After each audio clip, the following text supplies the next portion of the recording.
அனைவருக்கும் வணக்கம். தெரிந்த இனத்தோடு தேர்ந்தெண்ணி செய்வார்க்கு அரும்பொருள் யாதொன்றும் இல்லை.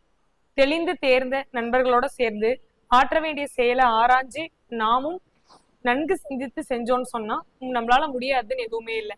இன்னைக்கு நம்ம பார்க்க போற டாபிக் இந்திய ராணுவத்தோட முக்கிய ஆப்ரேஷன்கள். ஆல்ரெடி பார்ட் 1 பார்ட் 2 வீடியோஸ் பார்த்தோம். இது வந்து பார்ட் 3யோட வீடியோ பாருங்க. ஆப்ரேஷன் காக்டஸ் 1988 வந்து நடந்திருக்கும். இதோட நோக்கம் பாருங்க, மாலத்தீவுல அதிபர் மௌமூன் அப்துல் காமுல் தூக்கி எறிய முயன்ற கிளர்ச்சியை வந்து முறியடிக்கிறது. எக்ஸாக்டா சொல்லணும்னு சொன்னா இந்த ஆப்ரேஷன் வந்துட்டு 1988 நவம்பர் 3 அன்னைக்கு இலங்கை தமிழ் போராளி குழுவோட உதவியோட மாலத்தீவை சேர்ந்த குழுவினர் தலைநகர் மலேவியால ஆட்சியை பிடிக்க வந்து முயற்சிச்சிருப்பாங்க. இந்த மா கயூமை வந்துட்டு இவரை தூக்கி எறிஞ்சிட்டு புதிய ஒரு அரசை வந்து நிறுவனம் அப்படின்னு சொல்லிட்டு முயற்சி பண்ணியிருப்பாங்க ஆட்சியை கவிழ்த்து. அதுக்காக தான் இவர் வந்து அமெரிக்கா கிட்ட ரஷ்யா கிட்ட எல்லாருக்குமே ஹெல்ப் கேட்டிருப்பாரு. கடைசியா பாத்தீங்கன்னா நம்ம இந்திய ராணுவம் வந்து ஹெல்ப் பண்ணியிருப்பாங்க. அப்போ வந்து ராஜீவ் காந்தி இருந்திருப்பாரு. இந்திய ராணுவம் கடற்படை விமானப்படையின் விரைவான தலையீட்டால் கிளர்ச்சி முறியடிக்கப்பட்டு ஆட்சி வந்து மீட்கப்பட்டிருக்கும். இந்திய விமானப்படை, பாராசூட் படை பிரிவு, கடற்படை பிரிவு இவங்க எல்லாமே இணைஞ்சுதான் ஆக்ராவில இருந்து படைகளை அனுப்பி 12 மணி நேரத்துக்குள்ள இந்த சதி முயற்சியை வந்து முறியடிச்சிருப்பாங்க. இந்த தாக்குதல்ல 19 தமிழ் போராளி வந்து கொல்லப்பட்டிருப்பாங்க. சதிகாரர்கள் கைது செய்யப்பட்டிருப்பாங்க. திரும்ப வந்து இந்த மாலத்தீவுல ஜனநாயக அரசு வந்து மீட்கப்பட்டிருக்கும்.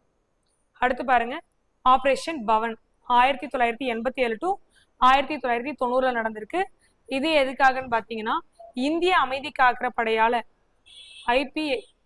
IPKF இலங்கையில் தமிழ் புலிகளை நிராயுத பாணியாக்க இந்திய அமைதி காக்கும் படையோட நடவடிக்கை இது. தமிழீழ விடுதலை புலிகள் கிட்ட இருந்து LTCன்னு சொல்லுவாங்க. இவங்க கிட்ட இருந்து ஒரு முக்கிய இராணுவ நடவடிக்கை நிகழ்த்தி இந்திய இலங்கை ஒப்பந்தத்தின்படி ஒரு இலங்கை உள்நாட்டு போரை வந்து முடிவுக்கு கொண்டு வரணுங்கிறதுக்காக தான் இந்த ஆபரேஷன் பவனுங்கிறத நடத்திருப்பாங்க. இதோட காலம் பாருங்க 1987 டு 1990 வரைக்கும் நடந்திருக்கும். இந்திய இலங்கை ஒப்பந்தத்தை வந்து நிலைநிறுத்தி விடுதலை புலிகளோட கட்டுப்பாட்டுல இருந்து யாழ் குடநாட்டை வந்து மீட்டிருப்பாங்க. கடும் சண்டைக்கு பிறகு IPKF கட்டுப்பாட்டுல வந்து வந்திருக்கும். இந்த நடவடிக்கையில 1171 வீரர்கள் வந்து உயிரிழந்திருப்பாங்க. அடுத்து பாருங்க, ஆபரேஷன் விஜய் 1999 நடந்திருக்கும்.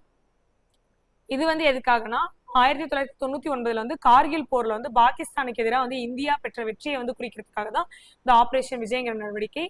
இந்த ராணுவ நடவடிக்கை மூலமா பாகிஸ்தான் ஊடுருவல்காரர்கள் சொல்லுவாங்க. இவங்க வந்து லடாக் கார்கில் மலை பகுதியிலிருந்து வெளியேற்றப்பட்டு இந்திய நிலைகளை வந்து திரும்ப மீட்டிருப்பாங்க. நடந்தது பாருங்க, மே 3 டு ஜூலை 26. விஜய் அப்படின்னு சொன்னா வெற்றின்னு அர்த்தம்.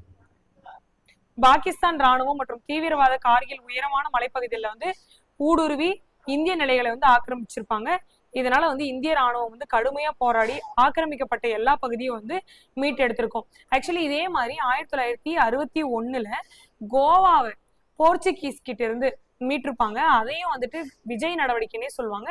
ஆனா மேக்சிமம் வந்து ஆபரேஷன் விஜய் அப்படின்னு சொன்னா கார்கில் போரை பத்தி தான் சொல்லுவாங்க. ஸோ இந்த வீடியோ உங்களுக்கு யூஸ்ஃபுல்லா இருந்திருக்குன்னு நினைக்கிறேன். தேங்க்ஸ் ஃபார் வாட்சிங்.